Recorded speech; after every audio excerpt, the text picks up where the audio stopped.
Selamat datang di channel Budak Banten.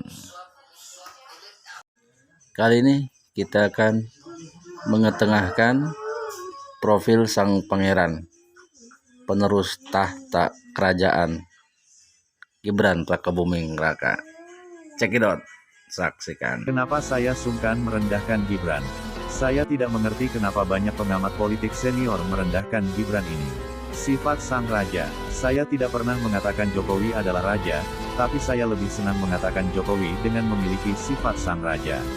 Karena Jokowi bukan keturunan raja, beliau hanya tukang kayu biasa, tetapi memiliki intuisi luar biasa.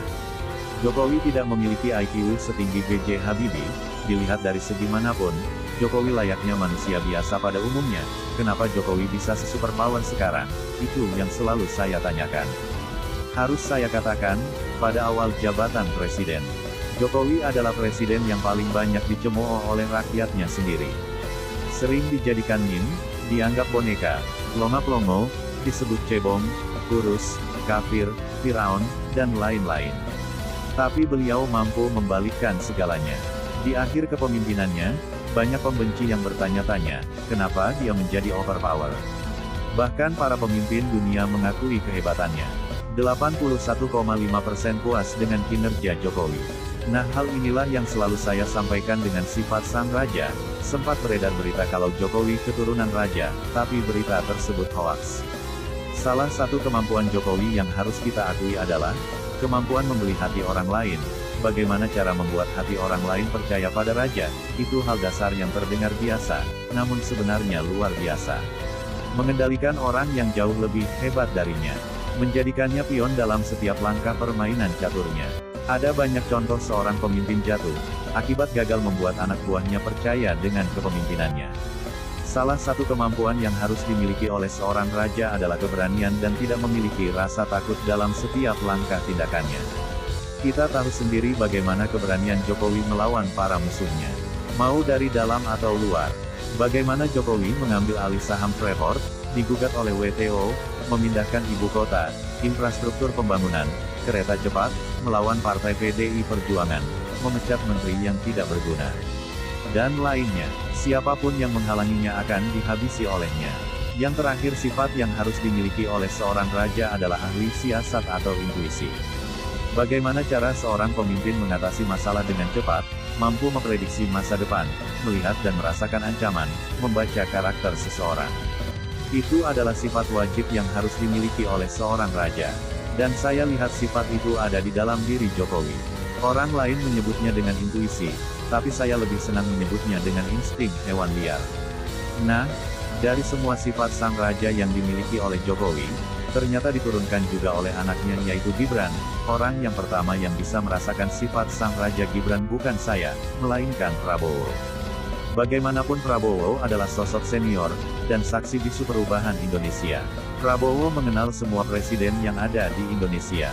Di era Soekarno Prabowo masih menjadi prajurit bawah. Di era Soeharto, menjadi menantu presiden. Di era B.J. Habibie Prabowo mengidolakan Habibie. Di era Gus Dur beliau prajurit tukang pijitnya Gus Dur. Sahabatnya SBY dari militer, dan sahabat politik Jokowi sampai saat ini. Salah satu kemampuan Prabowo yang dia tidak sadari adalah bisa melihat potensi seseorang. Sebagai contoh, kebanyakan anak didik politiknya selalu menjadi saingannya di masa depan. Emang plot twist. Begitulah Prabowo. Orang yang dibesarkan olehnya selalu membunuh dirinya. Prabowo terlalu naif, Prabowo terlalu ikhlas, ya begitulah Prabowo. Akurasi ramalan Gus Dur tidak pernah salah. Berbeda dengan Jokowi. Jokowi tidak seikhlas Prabowo, itulah alasannya Jokowi membuang Anies karena Jokowi sadar kalau tidak dibuang Anies bisa menjadi senjata makan tuan. Prabowo tidak mungkin salah dengan bakatnya, melihat potensi orang lain. Alasan Prabowo menjadikan Gibran sebagai wakilnya bukan semata-mata mencari suara saja. Tapi Gibran punya kapasitas untuk menjadi seorang pemimpin. Sifat sang raja Jokowi juga ada di dalam diri Gibran. Makanya Prabowo bersikeras menginginkan Gibran, padahal ada cawapres yang lebih baik dari Gibran seperti Yusril, atau Erick Thohir. Dijadikannya Gibran sebagai cawapres bagaikan pisau bermata dua, Prabowo sudah tahu hal itu. Bukan Gibran yang melanggar undang-undang, tapi undang-undanglah yang melanggar Gibran. Simpelnya hak-hak anak muda dihalangi oleh undang-undang. Kenapa harus menunggu usia 40 tahun? Kalau usia 35 tahun saja sudah punya kompetensi menjadi seorang pemimpin. Apakah yang tua lebih baik dari anak muda? Apakah dengan umur tua ada jaminan memajukan negara? Apakah dengan lebih tua menjadi tidak korupsi? Tidak juga kan, toh 99% koruptor usianya di atas 40 tahun.